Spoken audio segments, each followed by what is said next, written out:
Hi guys, so welcome to this week's vlog.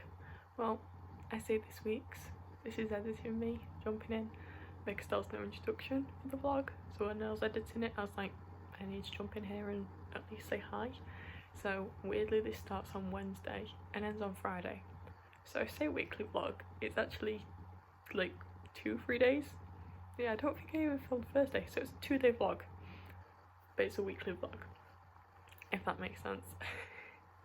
I didn't film like that much this week, and I will explain why at the end, because I kind of hint at it in the video. Like, I've edited in some little like they're not subtitles, what are they? Pieces of text like into them that kind of explain. I'm gonna give explanation at the end, so stick around. I hope you enjoy it. Let's go. Okay, so it's Wednesday and I am determined to have a productive afternoon. So it's 3 o'clock. I had like a lazy morning, had a shower, which is why I'm so happy with how they look today. But I've had to tie this side back because obviously I was side parting the hair. Like, I don't know, I like tying, well, clipping a bit back on this side so it doesn't look too poofy. But yeah, so curly, so happy. But yeah, it's 3 o'clock. I'm about to go to Pret to get a drink. I am wearing like joggers and a hoodie, but I'm so happy because, let me show you. I've got on this Lucy and Yak bag which I got for Christmas, and I thought I was just going to use it for like going out on nights out, which obviously won't be happening, lockdown, but I've ended up using it for my Pret journeys because it fits my keys, my headphones, and like my phone can either be in the back or the front or even in it. So yeah, it's so good, and it's like, I don't know, I really like it. So I'm gonna put my coat on, which is also a new purchase because I stole my sister's over Christmas because it snowed. I didn't expect it to, so I stole my sister's coat and I liked it, so I did my own. So I'm just gonna put that on, then head to Pret. I don't know what drink I want today. I really don't. Like, I don't want a hot chocolate. Do I get like a smoothie? Might get a smoothie, we'll see. Let's go.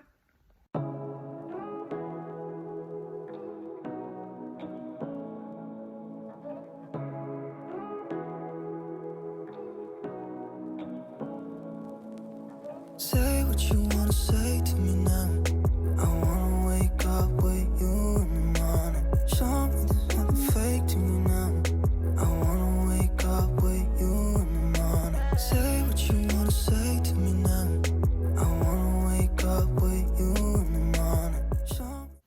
So it's Friday and I thought I'd introduce my plans for today because I don't think I've filmed anything since Wednesday, maybe. Anyway, I've been doing uni work, so yesterday I spent most of it reading on Black Sister Street, and then I had a seminar on Black Sister Street, which is really good, and then I went for a walk with one of my friends. But my plans for today is to finish on Black Sister Street because I've got about 100 pages left. I didn't quite manage to finish it in time for the seminar. Then I also want to do some university work, so I've got my Gothic essay which is due next Thursday, and so I want to finish typing up all my secondary sources, finally like do the big plan. Like, I've got the big plan, but I like the big plan with every quote everywhere, so I can just kind of write the essay and then write at least 500 words of that today. And I'd also like to go on a walk, but that's lower down on the list because I want to get work done today. And then my plans for the weekend are to spend most of it reading, maybe a tiny bit of essay work, but like I mainly want to read this weekend. I'm not working. I did have a bit of a rant on Instagram about this in one of my captions because I'm not working, but I'm not furloughed. I'm just not getting paid at the moment, which is fun. It's not my company's fault, it's the government's fault basically. They've not extended the date you had to start being on the payroll, and I was on the payroll, like I just missed the 30th of October because we get paid a month after we work. So if we got paid the month, I would have got paid in October and been on furlough now, but I got paid my October wages in November, and so I missed furlough, and the government have decided for this lockdown they haven't extended the date you needed to have been on the payroll for. So not working, not on furlough, no money. Living my best life. But I'm going to try and ignore that and have the best time reading this weekend, because I've got a lot of reading to be doing. I did kind of forget how many books I needed to read for like January over Christmas. So I've got so many uni books to read in. I'm going to finish on Black Sister Street today. I've also got to read Scenes of a Clerical Life by George, because I didn't read that for my seminar yesterday either. I hadn't managed to get to it in time. And then I've also got to read, oh my god, there's so many. Let me have a look. Waiting for Barbarians. Got a seminar on Monday about that. Luckily for my Tuesday seminars, I have short stories to read, so that shouldn't be too bad. I can definitely get them done this weekend. So the other book I had to read for the Tuesday ones was Wizard of Earthsea, which I already read. I read that last summer of 2020, when we had nothing else to do, and also now we have nothing else to do. And I think that's it for next week that I've got to do. So I'm going to try read them all this weekend. That's so many. And then I also want to finish The Obelisk Gate, if I'm saying that right, by N.K. Jemisin, because I'm currently reading the second book of that. Maybe get onto the third one. Oh my god, that's so much this weekend. I'm gonna do it. We're gonna see how much we can read. But yeah, let's get on with the day. Let's start reading on Black Sister Street.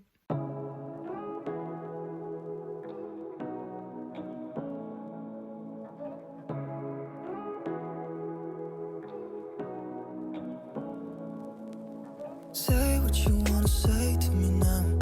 I wanna wake up with you in the morning. Show me there's nothing fake to me now. I wanna wake up with you in the morning. Say what you wanna say to me now. I wanna wake up with you in the morning. Show me there's nothing fake to me now. I wanna wake up with you in the morning. I finished on Black Sister Street. This is so weird because the book is literally about, so don't worry, this isn't a spoiler, the book is about Cece's murder, and yet when she was murdered I was like, no, as if I didn't know it was happening. Like, it's literally one of the last things, and I was like, oh no. I was like, wait, it's on the blurb.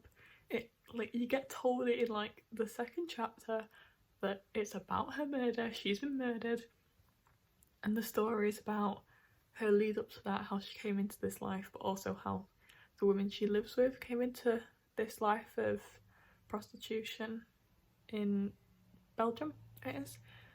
But still, when she was murdered, I was like, how? Why? And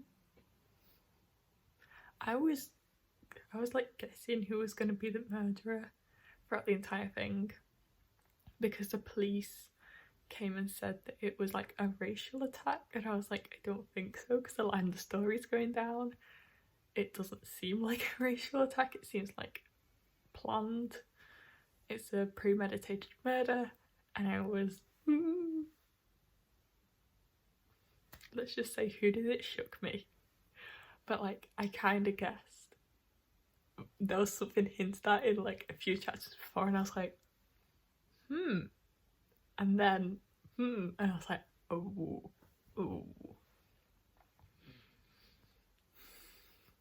But it's an amazing book.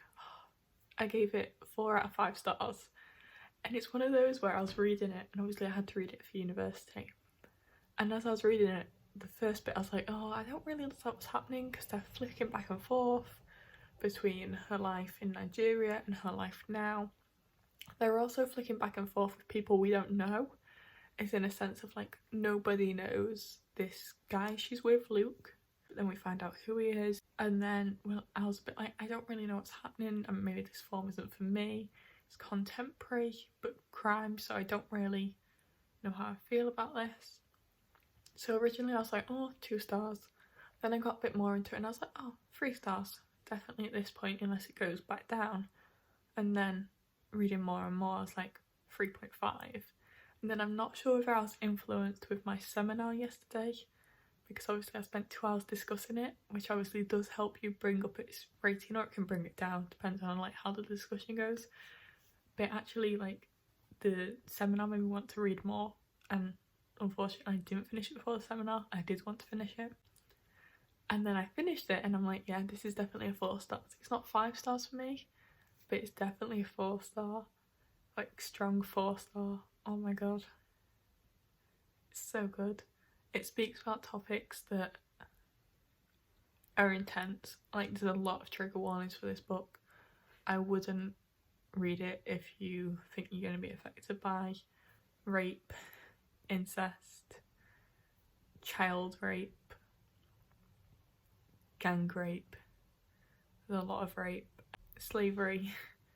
It's these women have been through a lot. These women in the book have been through a lot, and I just want to give them all a hug. But they are strong women. They've got through what they've done through. So basically, the text is, we know Cece's been murdered, and she's a prostitute, and she lives in a house with other prostitutes, and the other women get told that she's been murdered, but none of the women really got along. Like, they knew each other, but they didn't know their backgrounds. And then as they realise they never knew Cece, they want to know each other, and so they tell each other their backgrounds. But those chapters are interspersed between Cece's story of how she got to the point of being murdered. And so I think Joyce's story hit me the hardest. The fact that she was in love with a guy and then he sold her into this prostitution like circuit. I mean, he's paying for her to be there, because weirdly the women have to pay to be prostitutes. They have to pay this guy called Deli to be a prostitute, but then they get to keep some of their money. But he's like, I got you into this country, pay me. I'm not a fan of him. And then I don't like Madam either. But yeah, I think Joyce's story hurt me the most, because she really did think she was going to be a nanny in Belgium, and when she got there she asked where the children were, and it's like, no, Joyce, you're not going to be a nanny, you're going into the red light district. It's hard. It's a hard book. I don't even think I could label all the trigger warnings. Like I say, don't read it, research trigger warnings. They are tough. Yeah, it's an interesting read, but I really enjoyed it. Yeah, anyway, so after going for all that, I think I'm gonna get some lunch. You can't see my clock because it's blurry for some reason, but it's 3 o'clock. I got up quite late today. I had like a really nice lying in bed. Yeah. I'm gonna go get some lunch and then I'm gonna do some more uni work, so. Say what you wanna say to me now. I wanna wake up with you in the morning. Show me there's nothing fake to me now. I wanna wake up with you in the morning. Say what you wanna say to me now. I wanna wake up with you in the morning. Show me there's nothing fake to me now. I wanna wake up with you in the morning. Turn this room, turn it to an ocean. Let me float around. Eyes closed, like we're dreaming even when we're not. You and me got a whole other meaning, I don't know how. So, it's the evening and I made myself a hot chocolate, but it's the hot chocolate that I got for Christmas, which is one of those stir-in sticks with marshmallows, and I wanted to try it on camera because I want to see what it's like, and also I thought it'd be interesting. It's also a vegan one, because obviously I can't have dairy, but it also means it's got vegan marshmallows in, so we'll see how good they are, but let's give it a go.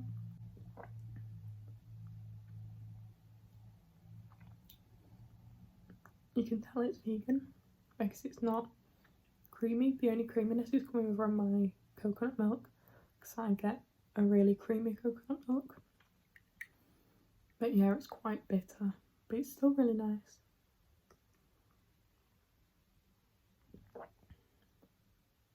Yeah, I do like it. I wouldn't have it over normal hot chocolate that's vegan. It's a nice gimmick to like stir it in, although it took forever to melt.